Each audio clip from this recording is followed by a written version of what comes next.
Hello everyone, I'm Fairlie Theta. Welcome to the Witching Hour.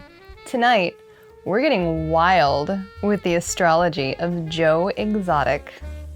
Let's not use that one. Don't worry, we won't.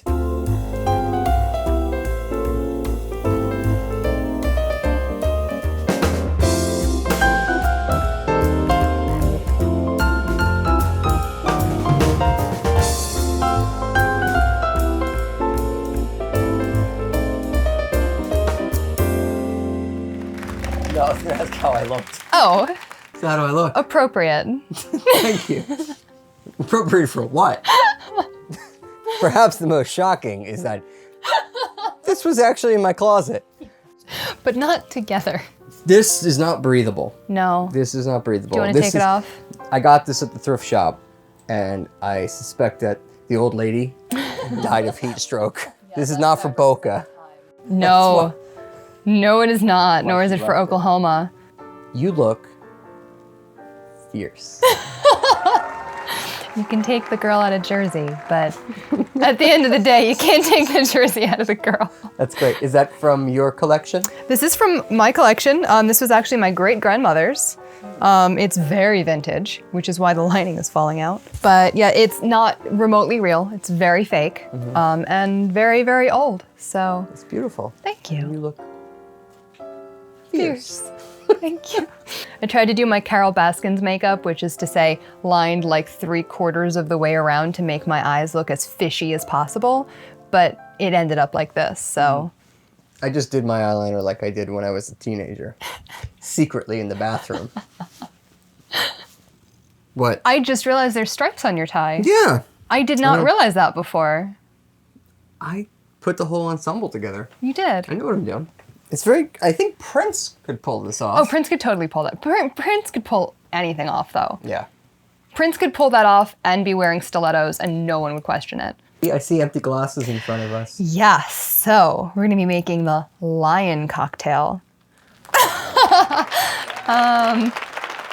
Ooh, There's our very own tiger walking through.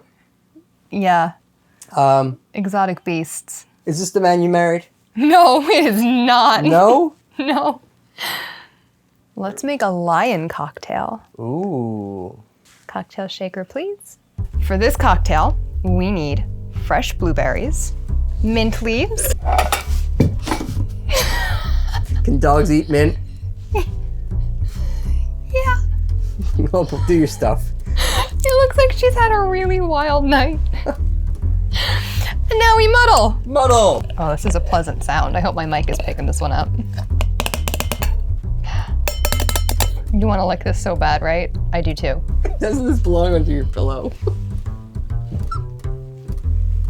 Now we need an ounce of pineapple juice. Pineapple. Juice. In what seems to be a crystal pineapple. Half an ounce of lemon juice. Okey-dokey. Agave. About a half an ounce. We need 2 ounces of tequila. Oh. That looks about right. Okay. So attractive. Fierce. Wow. May I please have the strainer?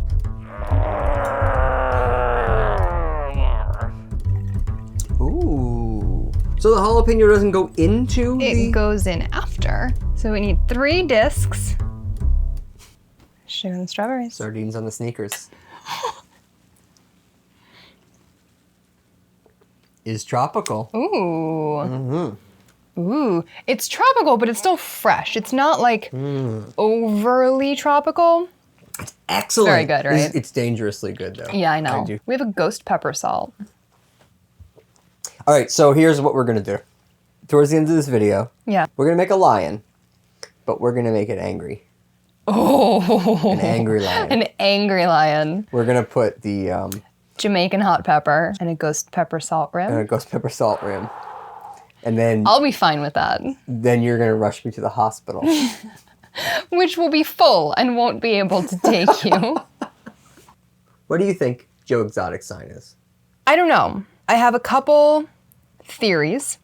I mean, obviously, I want so badly to say that he's a Leo, because it would be perfect. It would be perfect. But he's probably not. But he's probably not. Briefly, why is he probably not a Leo?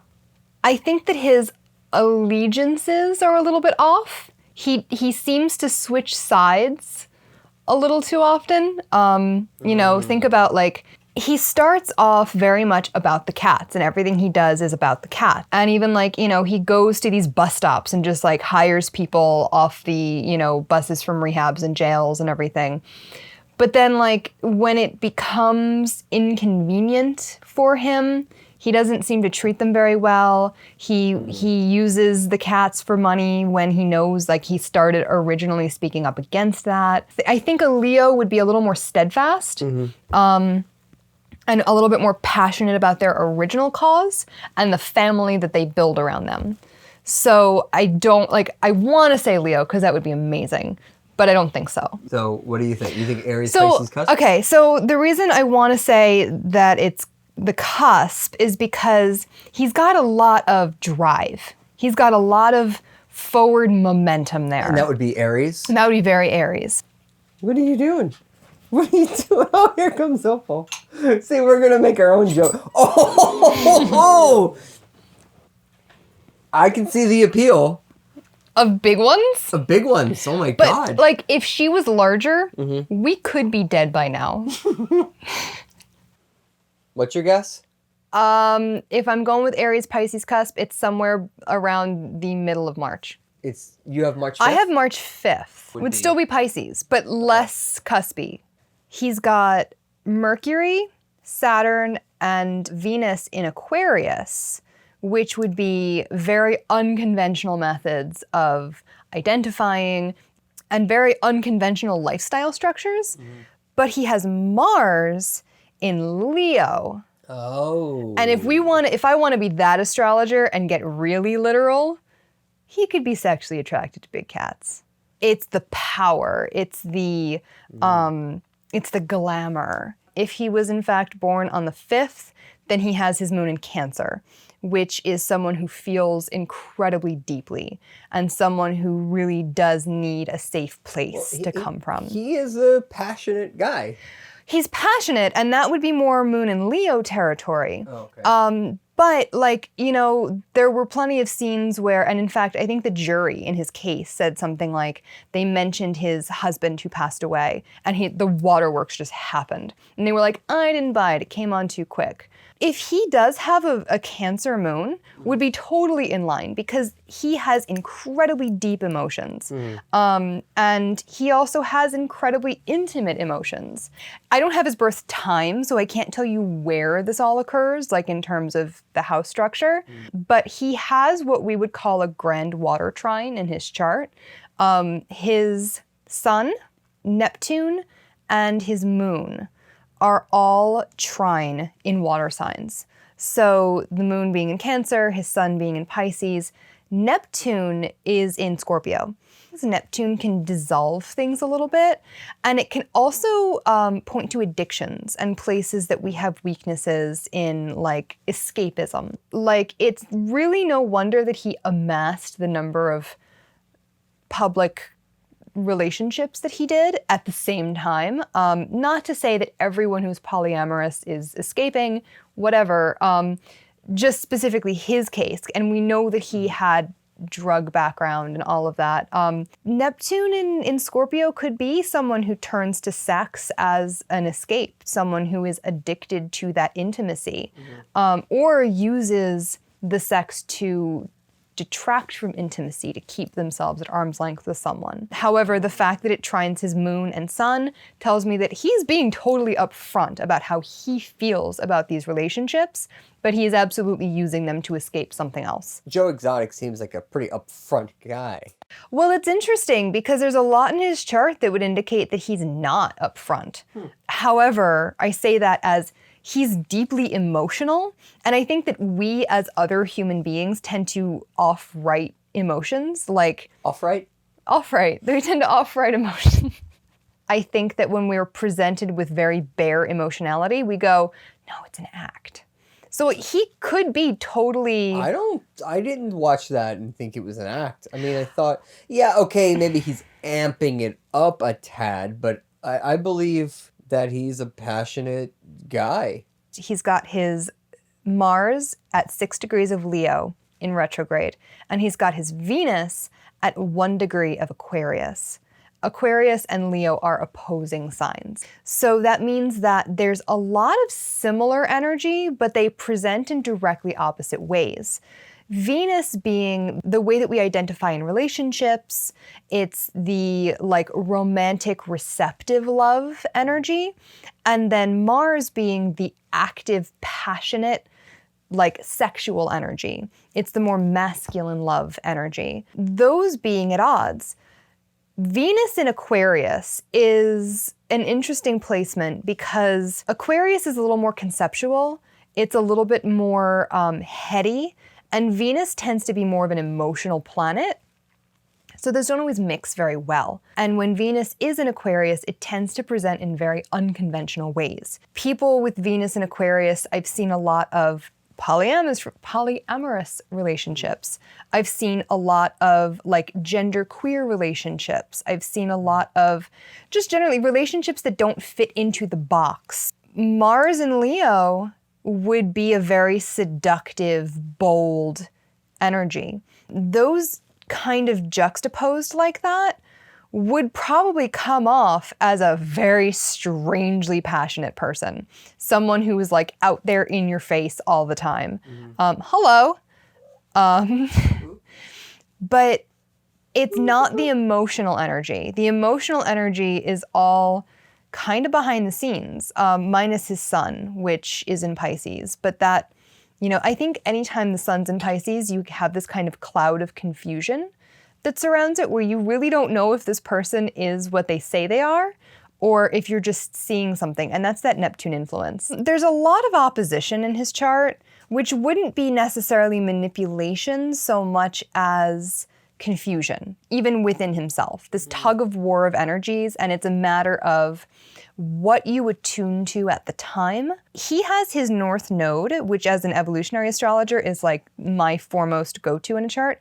He's got his North Node at 28 degrees of Cancer. That would speak to somebody who is driven to set up a sense of private peace, like a sense of internal well-being. I get the impression that that's not exactly what he's achieved in his life. So that creates a lot of tension. You know, when you read about his private life and his first relationship and the way that he set up his zoo and all of that, that totally would align with that, you know, sense of someone creating a family that they wish that they had. Okay, so to summarize, his brother passed away. His brother passed away, and he founded this wildlife park in his name.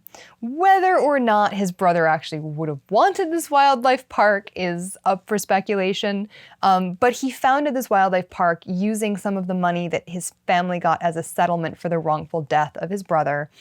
And his first husband tragically passed away from complications of HIV. So he really did, I think, have the life that he probably wanted, or thought that he was in the trajectory of the life that he wanted. And then a lot was ripped away from him. And obviously that will steer you off course. But rather than adjusting and writing it, I think he kind of took some of these opposing energies and ran with them. We also have opposing Pluto in Virgo, and that's not necessarily the most stable placement. Pluto always will degrade an energy. It tends to break things down, but it breaks things down so that we can see what it really is and then build it back up if we choose to. Now, how is Pluto breaking things down different than Neptune? Neptune just dissolves things. Neptune is a very mystical kind of occult energy. Pluto is more of a transformational energy. It's kind of like taking things under a magnifying glass. And if we expose it too long to that, you know, we're going to set fire to the whole thing. But if we take that and we look at the pieces for what they are and then put them back together, we can build better off of it. Pluto's more like that Jungian shadow energy. I'm so glad you brought that up. Why? Because I think that the Jungian shadow is such a prominent theme in that whole story. Yeah.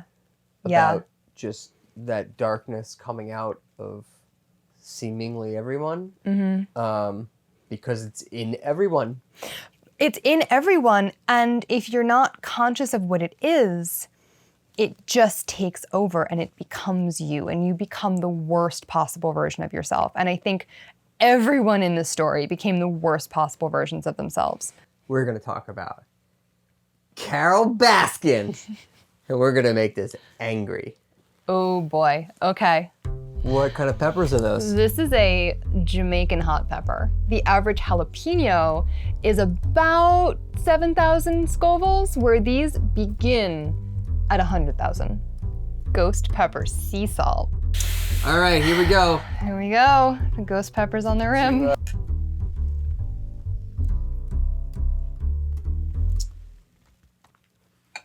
Oh boy. Oh boy. Oh, there it is. It's really good. Let's talk about what gets America crazy. What do you think Carole Baskin's sign is?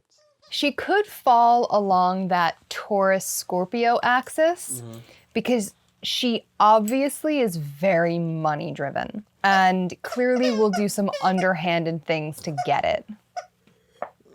You okay? It's really hot.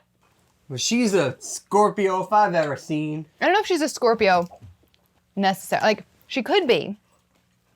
Because there's clearly a lot, like she plays the chess game. You know, she plays the game. She has this all deconstructed and knows just where to put her pieces. I don't know if that's what I'm going with, because Scorpios are also very deeply emotional. At the end of the day, they are a water sign, and they're very emotional and they're very intuitive. I don't know if she's an emotional person. According to Facebook. You looked her up on Facebook? Yeah. June 6th. I don't know what that means. Gemini. It's the more conceptual idea of the thing.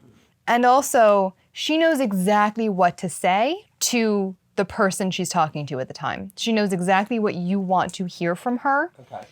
And that also explains why she plays the social media game so well. She's got her Mars in Leo, sexualizing the big cats. The strange thing is that her sun is the only planet in Gemini, which is also why she doesn't come off quite as a Gemini. Okay. She's only got one planet there. I chewed and swallowed a pepper. And the odd thing is, she's got a lot of similar placements. To Joe Exotic? Yeah. She's also got a yod in her chart. It's what they call 3 feet in Boston. So it's also known as the Hand of God. Very loosely. It is a really big indication of serious karmic cycles. Evolutionary astrology talks a lot about past lives or energy that is left over or cycles that you go through. So a yod is a really big karmic cycle indicator. And what it points to is planets that do not know how to speak to each other. And therefore there's kind of big gaping holes in your energy cycles. So Carole Baskin has a yod between Pluto, Jupiter, and Mercury. Pluto and Mercury actually get along pretty well in her chart. So she's able to break things down very meticulously, and she's able to communicate exactly what she's seeing to you. That's where, she's able to dissect a situation for her benefit, first and foremost. The difficulty could come in with Jupiter quincunx Mercury, especially because she's got Jupiter in Aquarius. And that's someone who finds abundance in very unusual ways. It makes sense if she's running a not-for-profit that has also gotten her a lot of money. She's got Saturn at 29 degrees, which is the very last degree of Capricorn. Saturn is just now finishing out its Capricorn cycle. It's currently in Aquarius. It's going to retrograde back into Capricorn, and then it will move into Aquarius permanently in December. So she is experiencing her second Saturn return. Saturn can be very destructive. And especially when we talk about Saturn returns, if you have structures in your life that are not sound and you're not on the right path, Saturn comes in like a wrecking ball and blows it all away. So if she's gotten away with murder, allegedly, all of these years, it would make sense that she's having her spot blown up right now. So even though they're not in the same signs, technically, Jupiter is in Aquarius and Saturn is in Capricorn, they are technically within sphere of a conjunction, meaning that they are, for all intents and purposes, like very strongly associated with each other in her chart. That is someone who will hold onto money at any cost. Vesuvius. When Vesuvius erupted, there was a yod. When the first nuclear bomb was dropped, there was a yod. I was like, I've never encountered this in like a personal chart outside of like Hitler's birth chart has a yod. I started working with a lot more clients and finding a lot of yods in charts. People with these aspects know that there is some serious energy up. I can't wait till we stop filming, and then we can have some of those pretzels that I bought you. And this is another interesting parallel. She's got Venus at 0 degrees of Taurus, where Joe Exotic has Venus at 0 degrees of Aquarius. It's a lot of 0 degrees happening. So can you contrast those two for us briefly? So Venus actually rules Taurus. I can't do anything briefly. Why do you even ask me to do things briefly? Venus rules Taurus. So it is a very feminine, expressive sign. It's a very sensual energy, but it also knows how to use this energy to gain resources. It kind of trades this feminine sensuality for material care.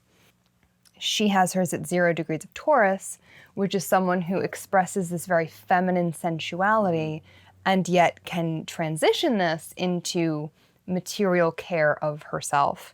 He has his at 0 degrees of Aquarius, which is someone who expresses this very unusual, forward-thinking, innovative sensuality and relationship-seeking, behaviors. Yet, there behind all of that is someone who really wants a stable, traditional something. That's him? That's him. What does she want? What does she want? Advancement. Venus is in exile in Aries, which means that it's got too much masculine energy for Venus to operate as it should. There's a lot of manipulation and advancement that goes into her Venus placement. It's so funny because I think people see that. Yeah. Like, I think that's why she's the unlikable character. And that's why everyone goes, oh yeah, she killed her husband. Of course she did. Because allegedly. She could get something from. Allegedly. I'm saying that's what people say. I'm not saying that's what I'm saying. Allegedly. I'm saying that's what people say. She's allegedly saying that she allegedly killed her husband. We know that's not true, of course. The other interesting thing is that she's got her North Node at 0 degrees of Virgo. This is someone who is meant to look at the way that you're supposed to do things and go, I can find a better way to do this to serve people what they think they want. Well, that's the thing. As the Libra, I'm gonna play that devil's advocate role. Yeah. Maybe she is doing what's best for these animals, and it seems underhanded and sneaky, and yes, she's doing the same thing that he is doing, blah, blah, blah. But like by 2025, that's her goal. By 2025, she's going to break down all zoos. So she knows that she has to do it this way in order to get what she wants. Breaking a few eggs. Well, it's interesting that you say that way, because that North Node in Virgo. So Virgo has this very interesting role in astrology as far as the evolution of the soul is concerned. In Virgo, we learn lessons of service. It's aligned with the Hermit card in the Tarot. So if you know anything about Tarot, you know the energy that that holds. It's isolation, but for a purpose. So the fact that she has her North Node at 0 degrees of Virgo is possibly a very isolating soul lesson.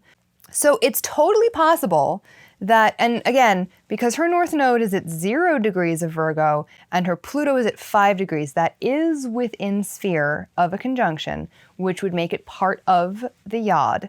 That can be someone who is meant to take this polarizing stance in order to further a purpose.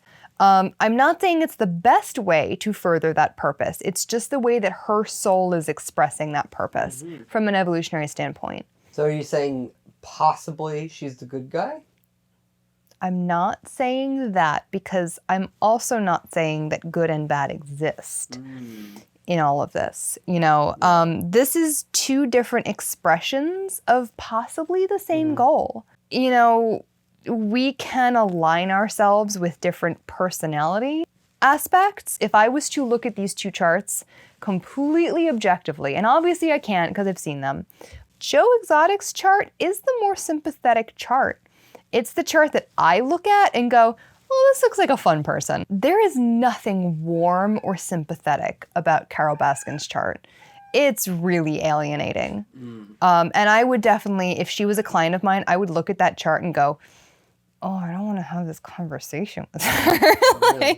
Yeah. What we've seen through the documentary series and the podcast and everything else, the reporting, is what the filmmakers and the documentarians want us to see. They're storytellers too, and they spin it the way they want to. I'm looking at her chart, and if I didn't know who this was, which is a tall order because I do know who it is, I could still say this is an uncomfortable chart. It has some really big aspects that I don't like talking about. Doesn't mean I won't, and I absolutely have, but I don't like it. It's 11:15. Jesus. And we still haven't had pretzels. Well, okay, so bottom line. I think that if we're talking about people that have strayed from their evolutionary path, she's what she is. She's moving forward.